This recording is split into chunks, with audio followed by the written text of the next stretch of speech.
I am sitting in my empty apartment staring at an engagement ring on the coffee table.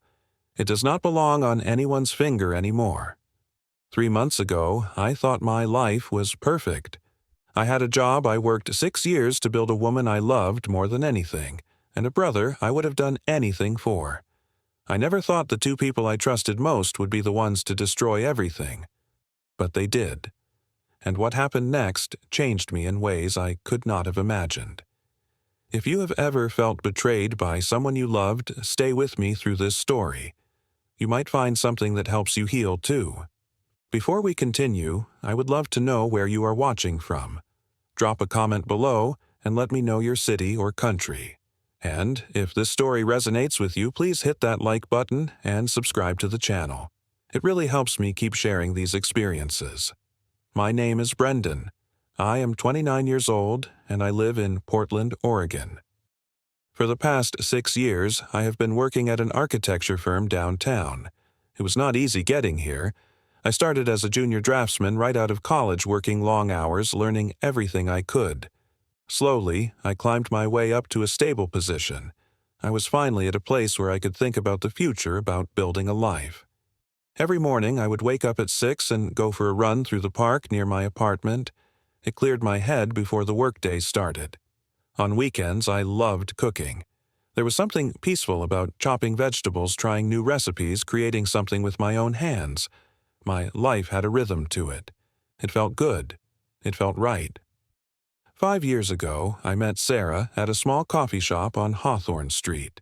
She was sitting by the window reading a book about teaching methods. I ordered my usual black coffee and somehow found the courage to ask what she was reading. She looked up with this bright smile and told me she was a third-grade teacher preparing for the new school year. We talked for 2 hours that day. Her voice was soft and her laugh was genuine. She had this way of making you feel like you were the only person in the room. We started dating a week later. Sarah was everything I thought I wanted. She was kind, patient with her students, and she loved quiet evenings at home. We would curl up on the couch together, her reading, while I sketched building designs. It was simple, comfortable. We got engaged 8 months ago. I proposed at the same coffee shop where we met. She cried happy tears and said yes immediately. We set the wedding date for 3 months away. Everything was planned. We chose this beautiful barn venue just outside the city, sent out invitations, picked the flowers, tasted the cake. Our life together was about to officially begin. Then there was my brother Kyle. He is 3 years younger than me, about 26 now. Growing up, we were close. I always looked out for him. When kids picked on him in middle school, I stepped in. When he needed help with homework, I stayed up late tutoring him.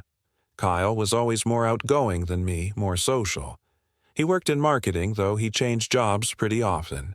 He had this restless energy, always looking for the next opportunity, the next adventure.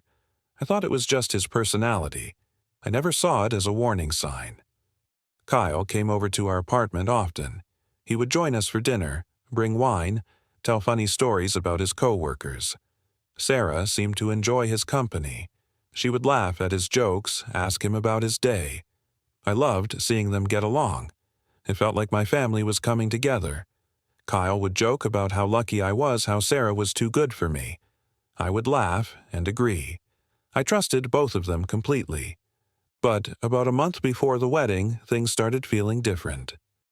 I came home early one Tuesday evening. I had finished a client meeting ahead of schedule and decided to surprise Sarah. When I walked into the apartment, I found Kyle and Sarah sitting on the couch. They were not doing anything wrong, not touching, just sitting there. But they seemed startled when I came in. They moved apart slightly, almost like they had been closer a moment before. Sarah smiled quickly and explained that Kyle had stopped by to help her pick out a birthday gift for me. My birthday was 2 weeks away. It made sense, but something felt off. I could not put my finger on it. Sarah's face was a little flushed. Kyle's laugh sounded forced. I pushed the feeling down.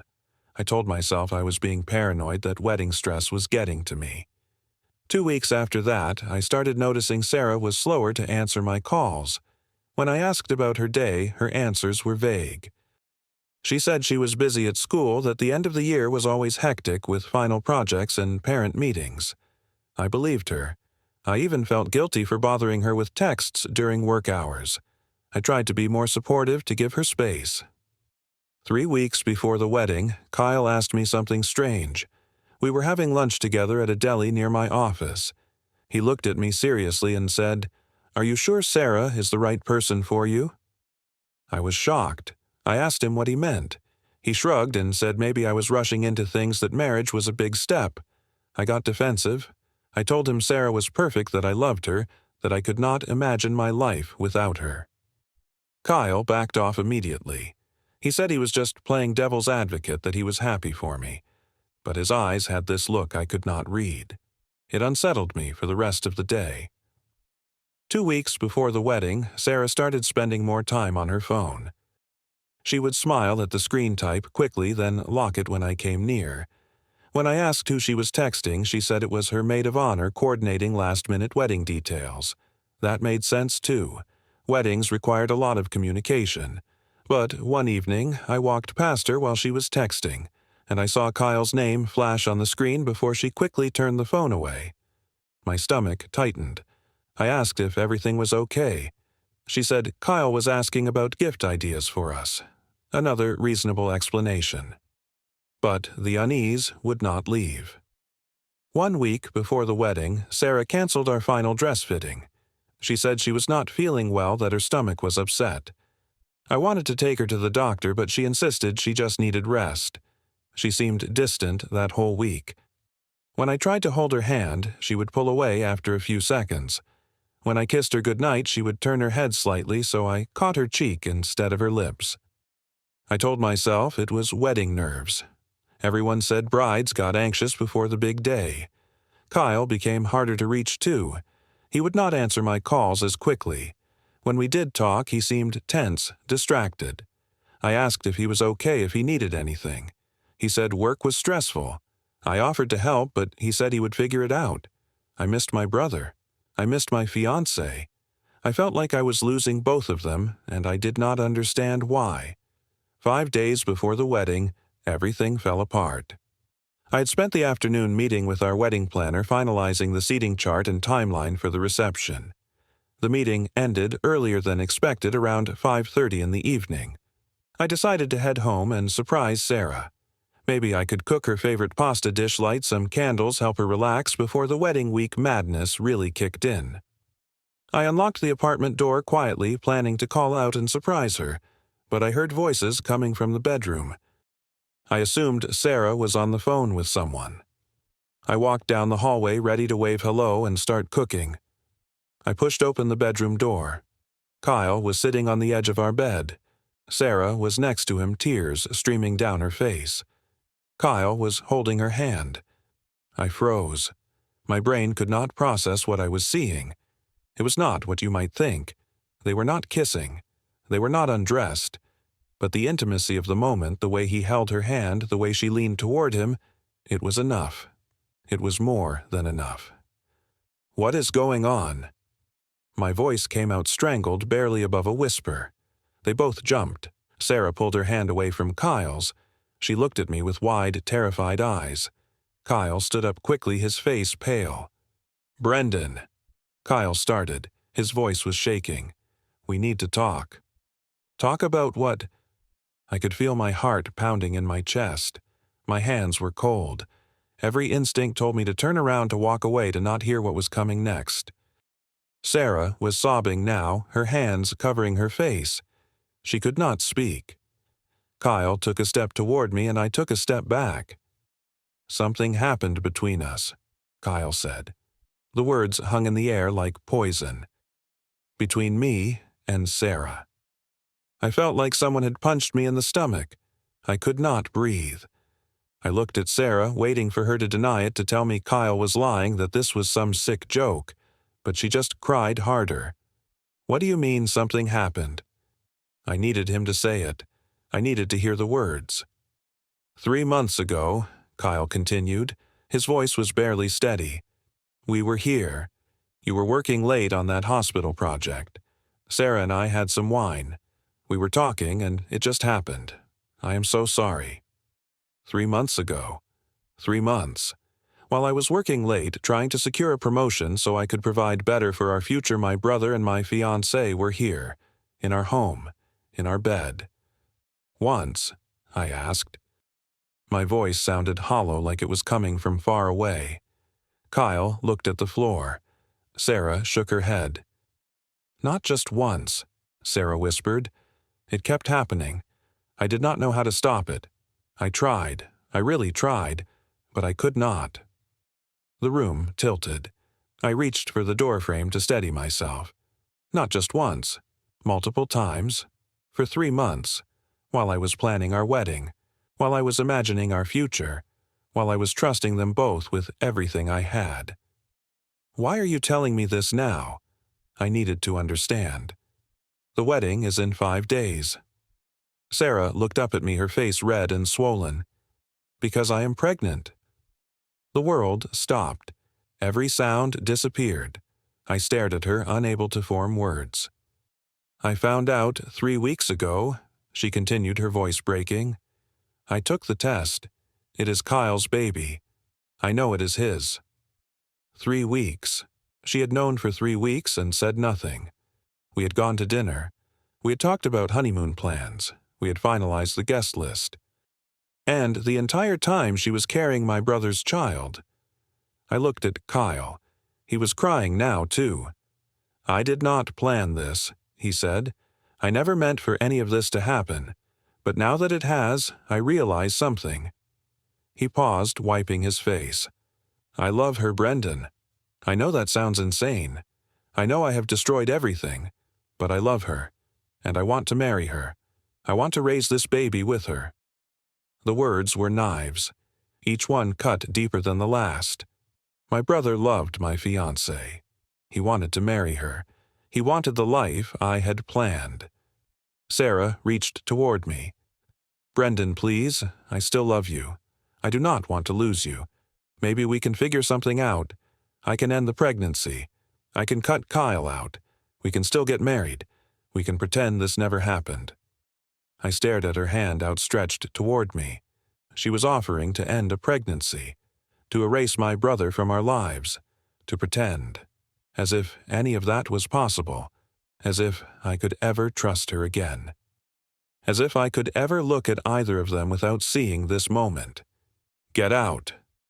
The words came out cold and calm. I surprised myself with how steady my voice sounded. Brendan, please. Sarah stood up, taking a step toward me. Get out of my house. I looked at both of them. Now. We need to talk about this, Kyle tried. There is nothing to talk about. You love her. She is carrying your child. You want to marry her. You got exactly what you wanted. Now get out. I walked to the front door and opened it. I stood there holding it open, waiting. Sarah grabbed her purse, still crying, still trying to speak. I did not look at her.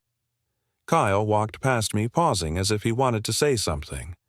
I stared straight ahead until he walked through the door. Sarah followed, turning back one more time. I shut the door before she could say whatever she wanted to say. The apartment was silent. I stood there for a long moment, my hand still on the doorknob. Then I walked to the bedroom. Sarah's wedding dress was hanging in the closet, covered in protective plastic.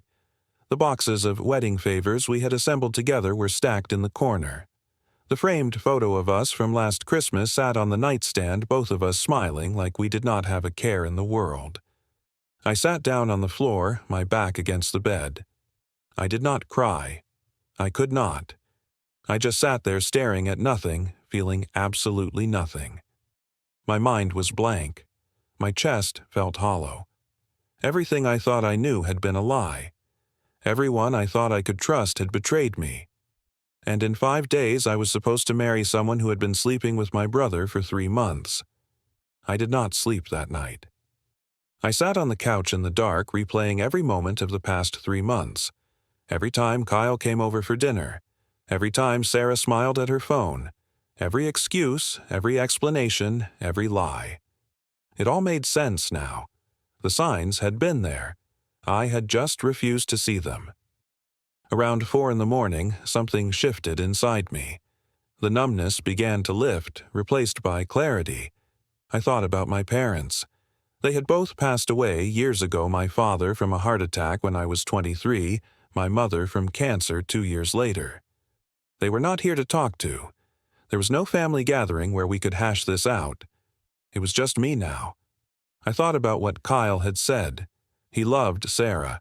He wanted to marry her and raise the baby. And Sarah, even though she had offered to cut him out, had chosen to be with him multiple times over 3 months. Whatever they had, it was real to them. They wanted each other. Fine. They could have each other. But they were not going to walk away from this without consequences. They were not going to destroy my life and then ride off into the sunset while I picked up the pieces alone. If they wanted to be together so badly, they were going to face every single person who knew what they had done. They were going to own it. By the time the sun came up, I had a plan. I made coffee and opened my laptop. First, I called the wedding planner. She answered on the 3rd ring, cheerful and ready to discuss final details. I told her the wedding was canceled. She gasped, started to ask questions. I cut her off politely but firmly. Personal reasons. It was not happening. I needed her to cancel everything: the venue, the caterer, the photographer, the florist, the DJ. Yes, I understood we would lose the deposits. That was fine. Just cancel it all. Next, I drafted an email to every single wedding guest. I kept it simple and dignified. Dear friends and family, I regret to inform you that Sarah and I have decided to cancel our wedding. Due to personal circumstances, we will not be getting married. Thank you for your understanding and support during this time. Brendan. I hit send before I could second-guess myself. Within minutes, my phone started ringing. I ignored every call. I did not owe anyone an explanation right now. That would come later. I called my Aunt Linda, my mother's younger sister. She was the only close family I had left. She answered with her usual warmth, asking about wedding preparations. I told her everything. She was silent for a long time after I finished. Then she said very quietly, "That boy, I cannot believe Kyle would do this to you." She asked what I was going to do. I told her I was going to give them exactly what they wanted. She did not understand.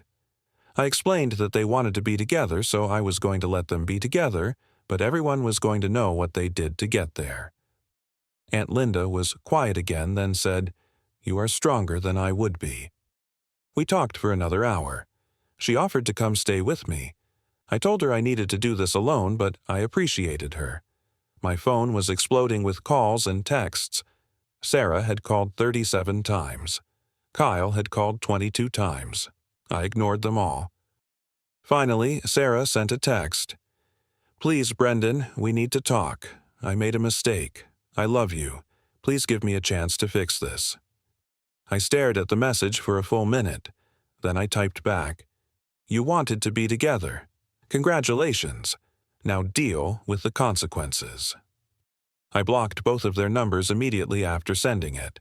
Then I did something I normally would never do. I opened Facebook. I rarely posted anything personal on social media. My last post had been a photo of a building I designed 6 months ago. But this needed to be public. I needed everyone to know. I typed carefully, choosing each word with precision. "I want to let everyone know that my wedding to Sarah has been canceled. The reason is simple: she is pregnant with my brother Kyle's child. This has been going on for 3 months. They have decided they want to be together, and I am stepping aside to let them have that. I wish them well as they start their new family. Thank you to everyone who supported us. I appreciate your kindness during this difficult time." I read it over 3 times. It was factual. It was not cruel or dramatic. It was just the truth. I hit post. The response was immediate and overwhelming. Within an hour, I had over 200 comments. Friends expressed shock and support.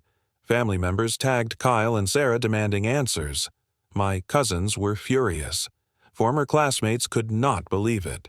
Co-workers from the architecture firm sent private messages offering to take me out for drinks. The post was shared multiple times. There was no hiding from it now. Everyone knew. Kyle tried to call me from different numbers. Sarah created a new Facebook account to message me. I blocked everything.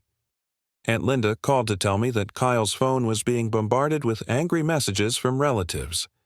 Sarah's mother had called Aunt Linda in tears, apologizing profusely for her daughter's behavior. People were choosing sides, and no one was choosing Kyle and Sarah. I felt a strange sense of calm wash over me. This was the consequence I had wanted. They got to be together, but they had to face everyone's judgment. They had to own what they had done. They could not hide it or sugarcoat it or pretend it was some romantic love story. It was betrayal, plain and simple, and now everyone knew it. I spent the next week methodically removing Sarah from my life. I packed all of her belongings into boxes. Her clothes, her books, her decorative pillows that I never understood but tolerated because she liked them, her collection of ceramic mugs, her yoga mat. Every single thing that belonged to her went into boxes. I called her from a blocked number and told her she had 2 hours to pick everything up on Saturday morning. She showed up with Kyle. I'd left the boxes in the hallway outside my apartment door. I watched through the peephole as they carried everything down to his car. Sarah was crying. Kyle looked exhausted. I felt nothing. After they left, I went back inside and surveyed the apartment. It looked empty, incomplete. Good. I needed it to look different. I could not live in a space that reminded me of her every day. I took a week off work. I told my boss there was a family emergency, which was not exactly a lie. He was understanding, told me to take whatever time I needed. I used that week to transform the apartment. I repainted the bedroom. We had chosen a soft beige color together because Sarah liked neutrals. I painted over it with a deep navy blue. It looked masculine strong, nothing like what we had before. I bought a new bed. I could not sleep in the one we had shared, knowing what had happened there. I got rid of the couch, too, the same one where I had found Kyle and Sarah sitting too close together. I ordered a new one online, modern and sleek in charcoal gray. I rearranged the furniture. I bought new artwork for the walls, abstract pieces that I chose based solely on my own taste. By the end of the week, the apartment looked completely different. It felt like mine alone. Each change I made was liberating. I was reclaiming my space. When I went back to work, my colleagues were supportive. A few people had seen the Facebook post. They did not ask invasive questions. They just let me know they were there if I needed anything. My boss called me into his office and offered me an opportunity. There was a major project in Seattle that needed an experienced architect for 2 months. It would mean traveling back and forth, staying in Seattle during the week. Would I be interested? I said yes immediately. Getting out of Portland sounded perfect. Kyle tried one more time to see me. He showed up at my office building during my lunch break. Security called up to ask if I wanted to see him. I said no. They escorted him out. He sent me a letter through Aunt Linda. She brought it to me, saying she did not read it, but felt obligated to deliver it. I threw it away without opening it. There was nothing he could say that would matter. Sarah tried, too.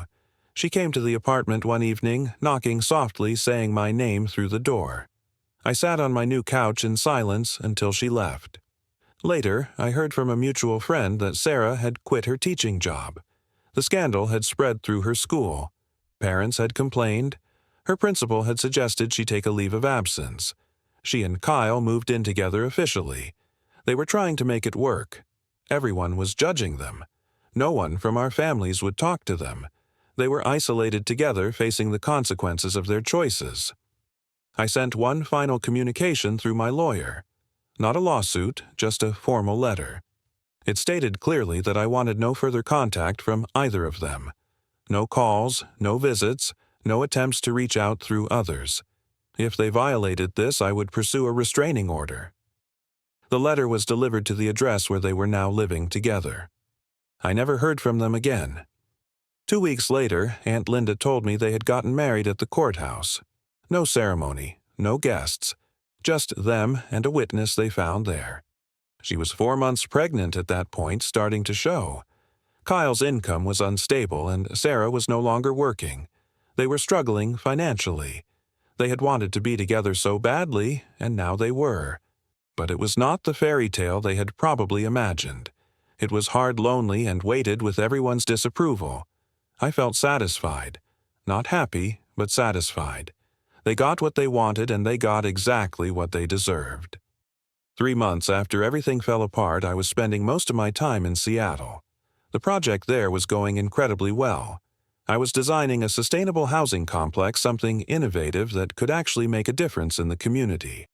I threw myself into the work completely.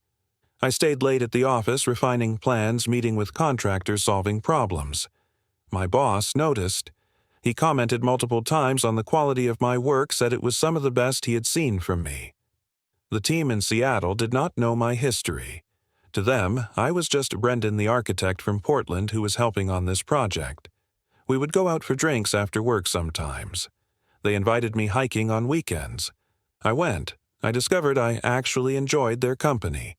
There was something freeing about being around people who did not look at me with pity or curiosity. I could just be myself without the weight of what had happened. I started running again, but differently than before. In Portland, I ran the same route every day past the same coffee shop where I had met Sarah. In Seattle, I explored new trails. I ran along the waterfront. I ran through neighborhoods I did not know. Each run felt like I was moving forward, not just physically, but emotionally.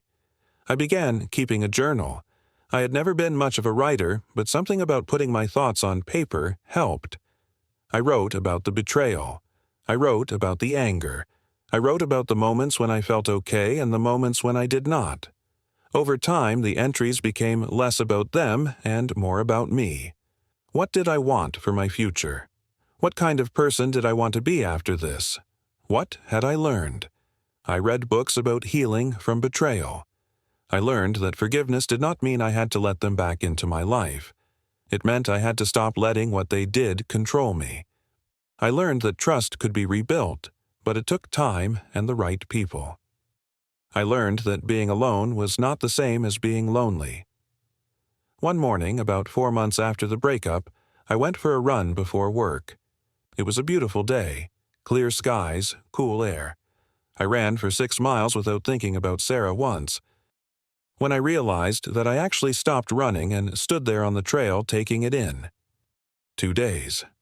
I'd gone 2 full days without thinking about her or Kyle or what they had done. It felt like a victory. At work, there was a woman on the Seattle team named Amy. She was a civil engineer, smart and funny. We worked together on coordinating the structural elements of the building. She had this dry sense of humor that made even boring meetings entertaining. One day, she asked if I wanted to grab coffee after work. Just coffee? She said, nothing weird. I hesitated. She must have seen something in my face because she quickly added that she was not hitting on me, she just thought I seemed like someone who could use a friend. I agreed. We sat in a coffee shop and talked for 2 hours. She told me about her life, her job before this one, her family. I found myself opening up a little. I told her I had recently ended a relationship, that it had been complicated. She did not push for details. She just listened. At the end, she said if I ever needed someone to talk to or just hang out with, she was around. We exchanged numbers. Over the next few weeks, we became genuine friends. She introduced me to her friend group. We went to trivia nights. We saw movies. It was nice, uncomplicated friendship.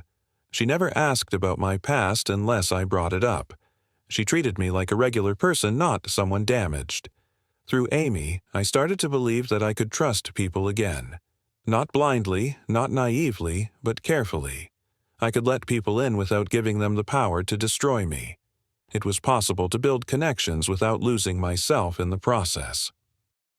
6 months after the breakup, the Seattle project wrapped up. I returned to Portland permanently. My boss promoted me to senior architect. The raise was significant. He told me I had earned it, that my work over the past 6 months had been exceptional. I felt proud.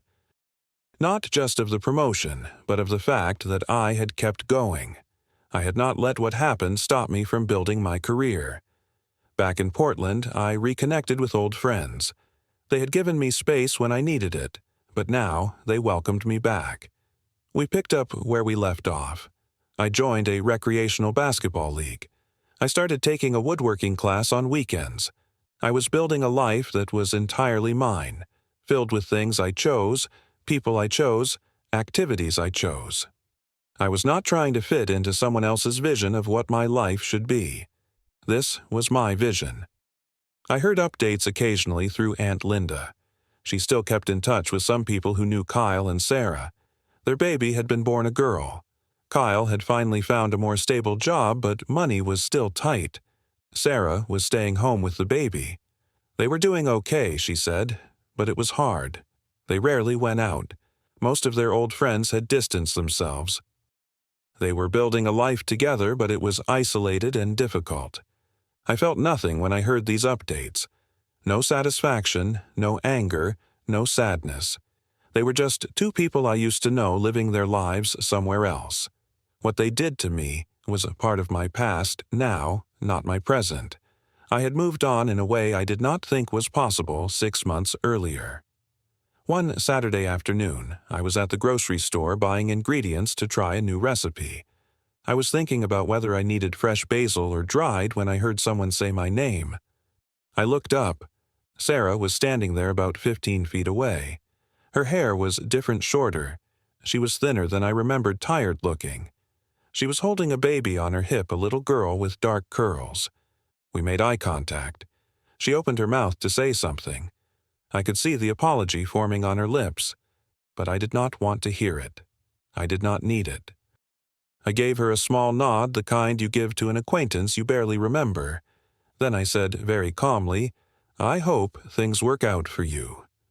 I turned and walked toward the checkout line. I did not look back. I heard her say my name once more softer, but I kept walking. That encounter could have ruined my day. A year ago, it would have. But as I drove home, I realized I felt fine. Seeing her did not hurt. It did not make me angry. It was just a moment, brief and insignificant. She was a stranger now. The power she once had over me was gone. I had taken it back. I never saw Kyle again. I did not want to. Aunt Linda mentioned once that he had asked about me, wanted to know how I was doing. She told him I was doing well and he should focus on his own family. I appreciated that she protected me from him.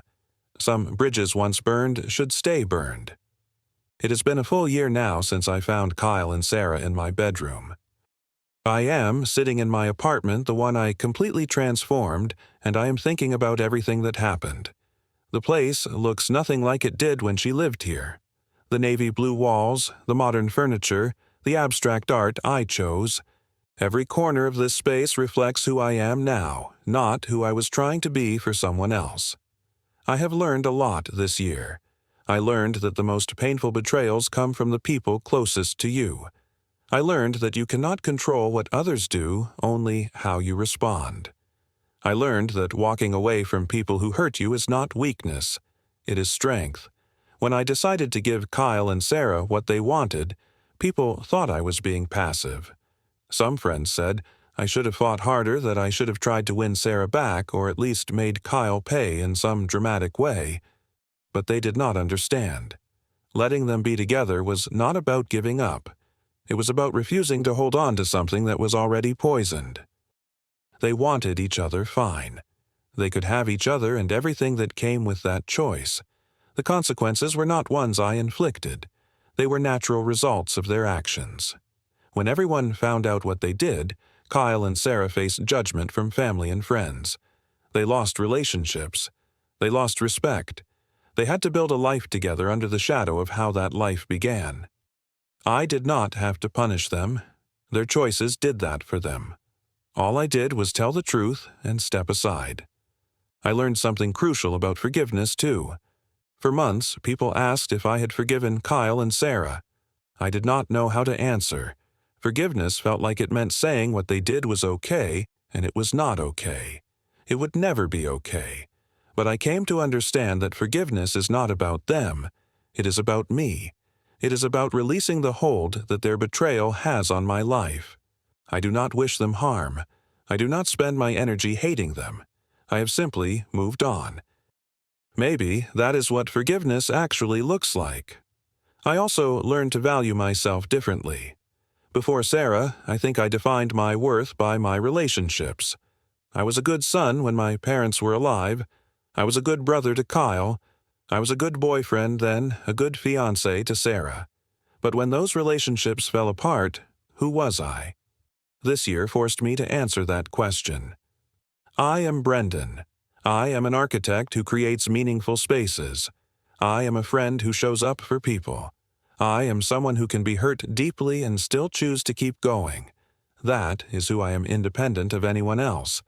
The truth is, losing Sarah and Kyle was devastating, but it also gave me something unexpected. It gave me myself back. I was so focused on building a life with Sarah that I had stopped asking what I wanted. What kind of apartment did I want to live in? What hobbies did I enjoy?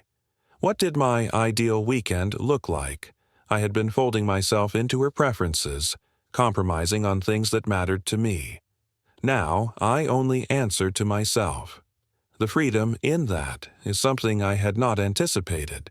I do not know when I will be ready for another relationship. Maybe soon, maybe not for a long time. But I know what I want now. I want someone who is honest even when the truth is hard. I want someone who respects boundaries and values trust. I want someone who sees me as a partner, not as a convenience or a safety net. And I will not settle for less. I know my worth now. I know what I deserve. Sometimes people ask if I regret how I handled everything. They wonder if I should have given Sarah another chance, if I should have tried to repair things with Kyle. The answer is no. Not even a little bit. The moment I found out about the betrayal, something fundamental broke. Trust is like glass. Once it shatters, you can glue the pieces back together, but it will never be the same. Every time you look at it, you see the cracks. I did not want to spend my life looking at cracks wondering when the next break would come. I wanted something whole, so I let them go and built something new. The decision to tell everyone what happened was controversial. Some people thought I was being vindictive, airing private business publicly. But I do not regret that either. What Kyle and Sarah did was not just a private betrayal. It affected our entire community of family and friends. People had invested in our relationship. They had bought plane tickets for the wedding. They had arranged childcare. They deserved to know why that wedding was not happening. More than that, Kyle and Sarah needed to face the reality of their choices. If I had kept quiet, they could have spun a story, made themselves look better, painted me as the problem. The truth mattered. It still matters. Now, a year later, I am building something I never had before. I am building a life that is authentically mine. I have friends I trust. I have work that challenges and fulfills me. I have hobbies that bring me joy. I have peace. Real, deep peace. Not the kind that comes from having no problems, but the kind that comes from knowing you can survive the worst and still be okay. I look at that engagement ring still sitting on my coffee table. I have kept it all this time not because I am holding on to the past, but because it reminds me of what I overcame. Tomorrow, I think I will sell it. Not because I need the money, but because I do not need the reminder anymore. I know who I am now. I know what I am capable of. I know I can trust myself to protect my own heart. Would I want to go back and change what happened? Part of me wishes I had never experienced that betrayal, never felt that pain. But another part of me recognizes that this year has shaped me in important ways. I am stronger than I was. I am wiser. I am more careful about who I let into my inner circle, but I am also more open to genuine connection. I am less naive, but not bitter. I am careful, but not closed off. That balance feels right. I have one final thought that has been sitting with me lately. Sometimes the greatest gift you can give yourself is letting go of people who never deserved to hold you in the first place. I gave Kyle and Sarah what they wanted, and in doing so, I gave myself something far more valuable. I gave myself my life back. A life without lies. A life without betrayal. A life that belongs to me alone. And that life, hard as it was to claim, is worth everything. I think about what my mother would say if she were here. She always told me that character is built in difficult times, not easy ones. Anyone can be kind when things are going well, but who you are when everything falls apart, that is what matters. I hope she would be proud of how I handled this. I hope she would see that her son did not crumble. He did not seek revenge. He just stood up, told the truth, and walked forward. That feels like strength to me. That feels like character. As I sit here in this apartment that is finally truly mine, I feel ready for whatever comes next. I do not know what my future holds. I do not know if there is someone out there who will be the right partner for me. But I know I will be okay either way, because I have learned the most important lesson of all. The only person you need to be able to count on is yourself. Everything else is just extra. So to Kyle and Sarah, wherever they are, whatever they are doing, I genuinely do wish them well. Not because I have forgotten what they did, not because I would ever let them back into my life, but because carrying anger and bitterness only weighs me down. They made their choices. They are living with those choices. That is their journey now, not mine. Mine is about moving forward, building something better, becoming someone stronger, and I am doing exactly that. Now I want to hear from you. Have you ever had to walk away from someone you loved because they betrayed your trust? How did you handle it? What did you learn about yourself in the process? Drop a comment below and share your story. Sometimes knowing we are not alone in our struggles makes all the difference. If this story touched you in any way, please hit that like button. It really helps. And if you want to hear more stories about overcoming life's toughest challenges, make sure to subscribe and click that notification bell so you do not miss future videos. Share this with someone who might need to hear it today. Someone who is struggling to let go. Someone who needs to remember their own strength. Thank you for listening to my story. Thank you for being here. I hope wherever you are, whatever you are facing, you find the courage to choose yourself. You deserve that. Take care, and I will see you in the next one.